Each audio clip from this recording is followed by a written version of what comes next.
Sejak kecil, banyak anak yang ingin menjadi superhero saat mereka dewasa.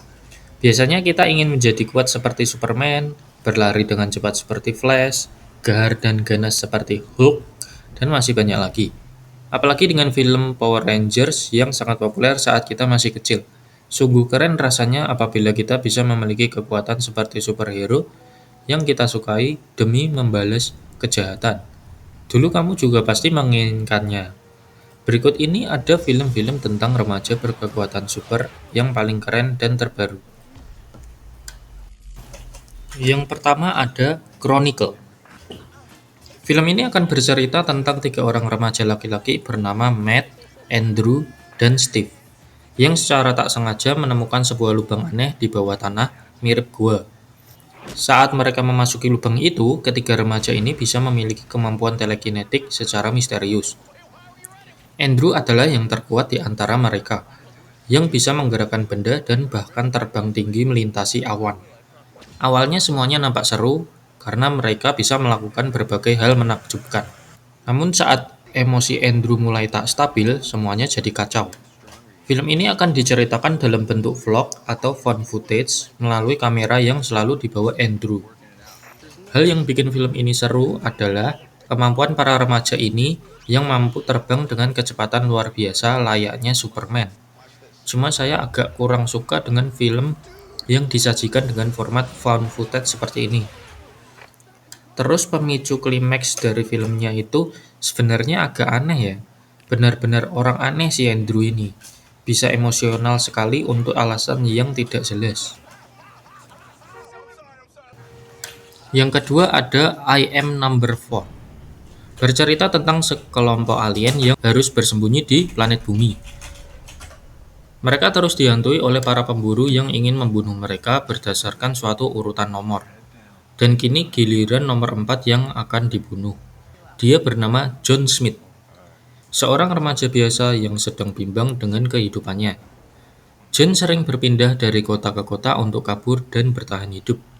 Dia ditemani oleh walinya yang bernama Henry. Karena sering berpindah-pindah rumah, John tidak punya teman dan selalu jadi anak baru di sekolahnya. Tak jarang, hal itu membuatnya sering dibully oleh teman-temannya, namun kali ini ada hal yang agak berbeda dari sebelumnya. Di kota kecil Ohio, John untuk pertama kalinya menemukan seseorang yang ia cintai. Dengan kekuatannya, John memutuskan untuk melawan para alien asing yang ingin memburunya dan mengubah takdirnya. Yang ketiga ada Push. Sekelompok anak muda Amerika yang memiliki berbagai kekuatan super sedang berusaha untuk melepaskan diri dari incaran para agen rahasia milik pemerintah. Pada tahun 1945, Nazi melakukan eksperimen terhadap manusia untuk meningkatkan kemampuan tak biasa yang mungkin dimiliki manusia. Sejak saat itu, terciptalah orang-orang yang memiliki kekuatan tak biasa yang hidup dan bergaul berdampingan dengan kita secara tersembunyi. Mereka yang punya kekuatan super terus diburu oleh pihak pemerintah, dan pemerintah membentuk sebuah organisasi bernama Pasukan Divisi. Ada dua orang anak muda yang merupakan dua tokoh utama di film ini, yaitu Nick dan Casey, yang mencari seorang gadis di Hong Kong untuk melaksanakan sebuah misi. Para remaja ini harus memanfaatkan berbagai kekuatan unik yang mereka miliki untuk mengerjakan sebuah misi terakhir yang akan melepaskan mereka dari para agen divisi untuk selamanya. Kalau kamu mencari film yang penuh aksi, kamu akan kecewa dengan film ini. Pasalnya, Push tidak banyak menghadirkan action yang seru dan malah berpusat pada para watcher di film ini. Jadi di film ini itu ada beberapa orang berkekuatan super yang bisa membaca masa depan. Mereka disebut dengan watcher.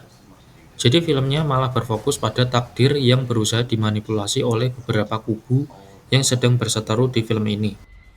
Menurut saya secara keseluruhan filmnya tidak terlalu bagus ya. Yang keempat ada Sky High. Kalau film yang satu ini sebagian besar dari kamu mungkin sudah pernah menontonnya. Soalnya dulu film ini sering tayang di Global TV, kalau sekarang nggak tahu ya.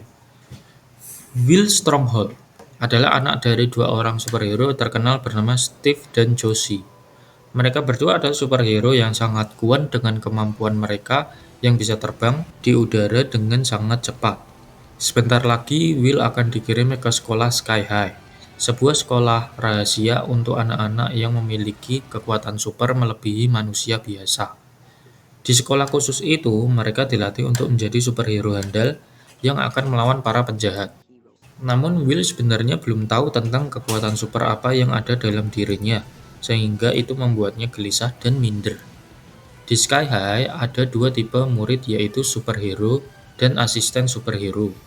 Bisa dibilang murid tipe superhero itu murid yang punya kekuatan super yang kuat.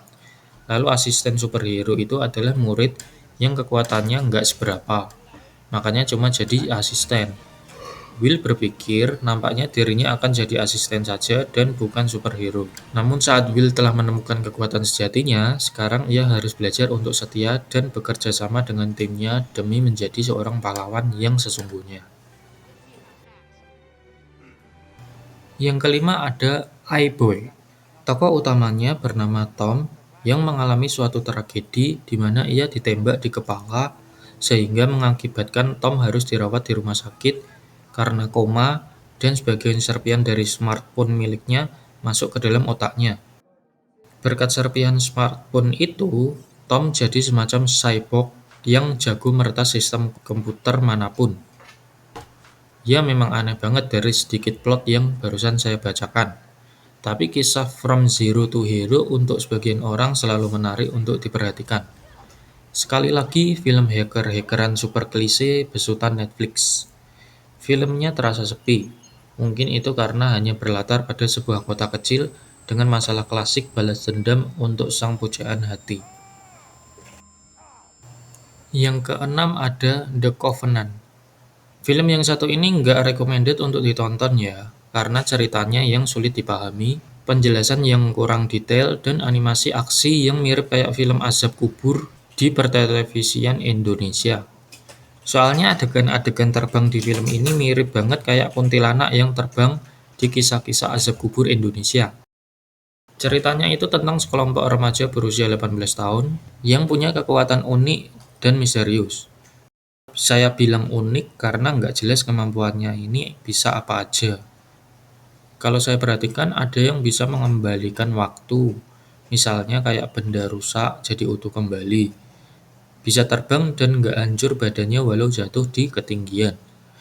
Kalau yang saya tangkap ini sebenarnya tentang para penyihir laki-laki yang merupakan keturunan dari salah satu dari 5 keluarga besar pada zaman dulu yang selamat dari pembantaian penyihir. Nah, kemudian ada satu penyihir baru yang tiba-tiba muncul untuk mengancam hidup salah satu dari mereka. Ya, sesederhana itu plot filmnya, ditambah dengan sedikit bumbu-bumbu romansa dari seorang wanita cantik gebetan si tokoh utama. Yang ketujuh ada Carrie. Film ini sebenarnya merupakan remake dari film berjudul sama di tahun 1976. Masalah di film ini cukup klasik, di mana sang tokoh utama yang bernama Carrie, remaja wanita minder, pendiam, punya orang tua yang aneh, yang dibully oleh teman-teman sekolahnya. Carrie ini bukan anak sembarangan. Ternyata dia punya kekuatan super berupa kemampuan telekinesis yang bisa menggerakkan berbagai benda dengan pikirannya. Kekuatannya juga cukup luar biasa, karena bukan hanya benda-benda kecil yang mampu ia gerakan, namun juga benda-benda berat dan besar. Menurut saya filmnya cukup bagus, ngeri-ngeri sedap walaupun bukan film tentang setan-setanan. Cuma ada beberapa adegan yang nggak enak dipandang, di mana mamahnya Carrie ini suka menyiksa dirinya sendiri dengan benda-benda tajam. Jadi saya agak kurang nyaman saat menontonnya. Kalau kamu bosan pas nonton film ini, sabar aja sampai akhir film. Menurut saya bagian yang paling menegangkan dan seru itu pas menjelang akhir film. Yang kedelapan ada The Mortal Instruments City of Bones. Film yang satu ini mungkin sudah beberapa kali kamu lihat di televisi karena memang cukup sering ditayangkan di bioskop-bioskop TV. Judulnya cukup aneh ya, panjang banget sih. Apa artinya gitu kan? Ya mungkin karena film ini kan termasuk salah satu film adaptasi dari novel. Nah, novelnya sendiri terdiri dari beberapa buku kalau nggak salah. Di film ini terdapat berbagai makhluk supranatural seperti iblis, vampir, manusia serigala, dan juga para pemburu iblis. Para pemburu iblis di film ini disebut dengan Situ Hunter. Sang tokoh utama adalah seorang wanita cantik bernama Clary yang hilang ingatan karena suatu tragedi. Saat ibunya diculik, Clary harus mengingat kembali seluruh memori masa lalunya dan menemukan kebenaran di balik dunia supranatural yang selama ini tersembunyi dan tak kasat mata. Kalau dari ceritanya cukup menarik sih ya, karena film ini berusaha membuat dunia baru mirip seperti Twilight Saga dan Harry Potter. Tapi kalau dinilai dari action dan petualangannya itu, menurut saya masih kurang. Yang kesembilan ada Jumper. Sebenarnya saya nggak tahu ya mengenai berapa umur dari sang tokoh utama di film ini. Tapi banyak dari teman-teman di Kaskus yang merekomendasikan untuk memasukkan film ini ke dalam daftar film ini. Kalau saya boleh menilai, sepertinya ya sang tokoh utama beserta dengan pacarnya masih sangat muda. Jadi kita anggap sebagai remaja aja ya.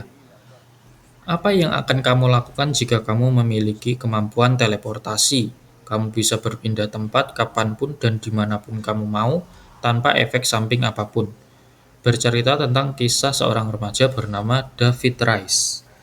Kehidupannya berubah seketika saat ia menyadari bahwa ia punya kemampuan untuk teleportasi secara instan. Dari remaja yang sering dibully, David berubah menjadi seorang pria sukses dan kaya raya. Namun kedamaiannya harus berhenti sementara saat ia diburu oleh sekelompok orang dari pihak pemerintah yang tidak suka dengan kekuatan David. Mereka adalah para pemburu jumper, sebutan untuk orang-orang yang memiliki kemampuan seperti David. Dipimpin oleh seorang pria bernama Roland, kelompok pemburu itu merasa bahwa kemampuan yang dimiliki David hanya pantas dimiliki oleh Tuhan saja. Sekarang David harus mencari cara untuk melepaskan diri dari kejaran Roland. Tapi bagaimana cara Roland mengejar David? Nah, ini dia salah satu film keren favorit saya. Saya suka banget sama cerita seorang manusia biasa yang berusaha melawan orang dengan kekuatan super begitu. Dalam hal ini, si Roland melawan David. Walaupun si David adalah sang tokoh utama dan Roland adalah antagonisnya, tapi justru yang bikin saya tertarik adalah keberanian Roland melawan David. Ya sama kayak Batman versus Superman. Itu kan konsepnya manusia biasa melawan dewa begitu. Kemampuan David dan kisahnya dalam menggapai kesuksesan, serta aksi kejar-kejaran si Roland ini juga keren.